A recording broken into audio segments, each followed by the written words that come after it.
So, ayun na nga, mga sangkay, bigla pong nahagulat ang mga Pilipino sa nangyari. Nagpalipad po kasi ng napakalakas na missile sa Pilipinas.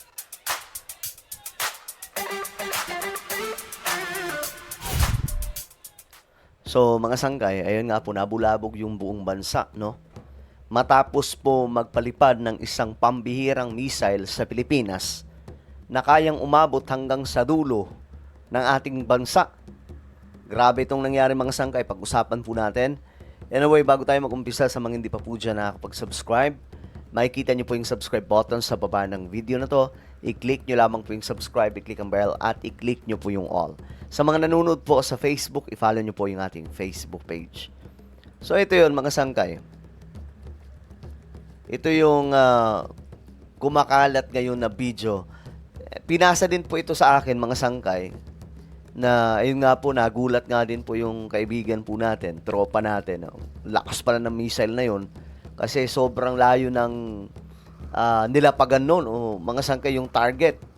Eh ang tanong doon, baka mamaya meron pong mga nakatira po sa tinamaan ng missile na ito. Ito po ay Tomahawk missile launch.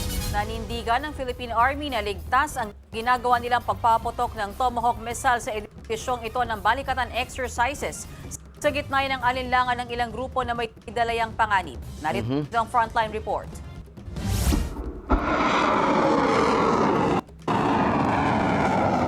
Bahagyang nagliwanag ang kalangitan sa Tacloban City Airport pasado Grabe. hating gabi nitong Martes dahil sa pinaputok na Tomahawk cruise missile ng Amerika. Tingnan nyo. Sa iba pang video, Grabe, tingnan nyo mga sangkay. Sa pool. kitang nasa pool ng missile ang target nito sa Fort Magsaysay sa Laur, Nueva Ecija. Bahagi yan ng balikatan exercises ng mga sundalong Pilipino at Amerikano. So mga sangkay, from Tacloban going to Nueva Ecija. Yung itinakbo na ito mga sangkay, ayan po. Tingnan natin. Ito yan, oh. Bahagyang nagliwanag ang kalangitan sa Tacloban City Airport pasado hating gabi nitong Martes dahil sa pinaputok na Tomahawk cruise missile ng Amerika. Grabe, tingnan nyo naman yan mga sangkay. Siguro, yung mga waray doon, nagulat kung ano po yung lumilipad. Akala na siguro nila, inaatake na yung bansa natin ng China. Pero yun nga po mga sangkay, ito po ay patungo sa Nueva Ecija. May target po doon. May mga sundalo din po doon, mga sangkay na nakapwesto. So, nakaset na po itong missile kung saan pagdating po doon, yun lamang ang tatamaan. So, ganyan po ka-high-tech mga sangkay ang kagamitang pandigma na ito. Sa iba pang video, Ito na yung tumama mga sangkay. From Tacloban, I think mga almost 1 hour po ang itinakbo ng missile na to. Grabe, no? Tagal din. Pero ayun na nga po, tumama po doon mismo sa Nueva Ecija, sa mismong target nila. Yan, no? Sa pool. kitang nasa pool ng missile ang target nito sa Fort Magsaysay sa Laur, Nueva Ecija. Bahagi yan ng balikatan exercises ng mga sundalong Pilipino at Amerikano. Actually guys, hindi lang mga Amerikano ito. Marami pong andito na mga sundalo.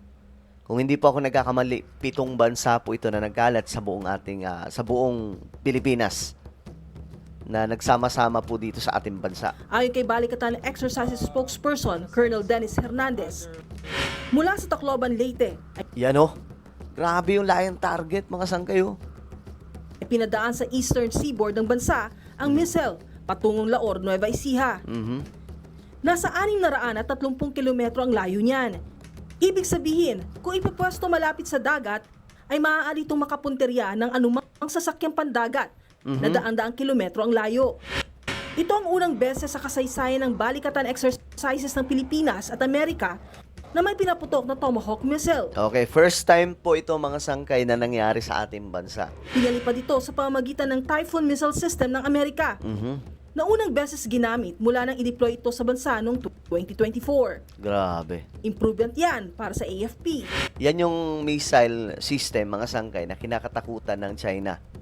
Na binatikos din po yan ng Russia no mga siguro I think last year or last year. Kasi naging malaking issue po itong missile system ng Amerika na nasa Pilipinas.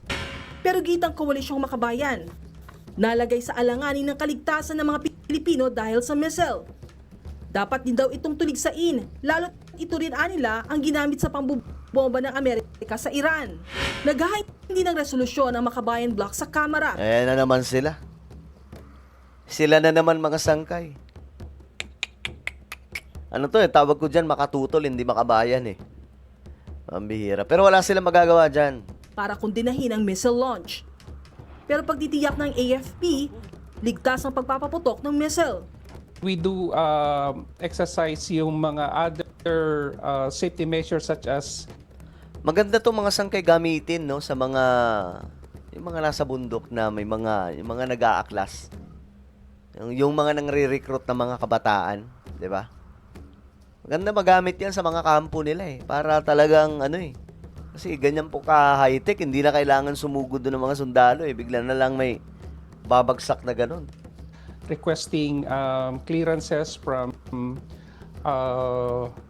pertinent authority in terms of notice to airmen, notice to mariners, and coordinating with the local government unit heads, and also information dissemination to sa mga tao na within the area. At kung usapin ang kaligtasan din lang naman, ginitang AFP, mas kailangan nating maging maalam sa mga makabagong armas. Correct din naman yon mga sangkay. Actually, late na nga po tayo Diba? Late na po ang Pilipinas. Ang lahat ng mga bansa nag-improve na pagdating po sa mga defense system po nila. Pero tayo, nag-uumpisa pa lang. Katunayan, kinukonsidera rin daw ng AFP ang pagbili ng Typhoon launcher at Tomahawk missiles bilang bahagi ng modernization at defense program ng militar. Una nang kinundina ng China ang pag-deploy ng Typhoon missile system sa Pilipinas dahil saan nila'y banta nito sa seguridad sa rehiyon. Pero wala pa silang komento higil sa Tomahawk missile launch. Nagbabalitang Okay, so ayan mga sangkay.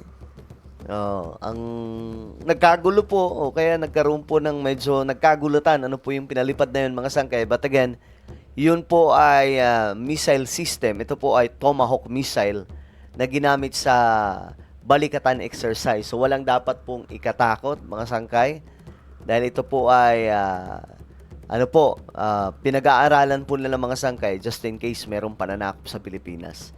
At least kahit pa paano nagkakaroon po ng kaalaman yung Armed Forces of the Philippines. Alright, so ano po ang inyong opinion? Comment down below. Meron tayong YouTube channel. Ito po ay Sangkay Revelation. Hanapin nyo po ito sa YouTube ngayon din. Kapag nakita nyo na, i-click nyo po yung subscribe, i-click ang bell, at i-click nyo po yung all. So ako na po ay magpapaalam. Mag-iingat pong lahat. God bless everyone.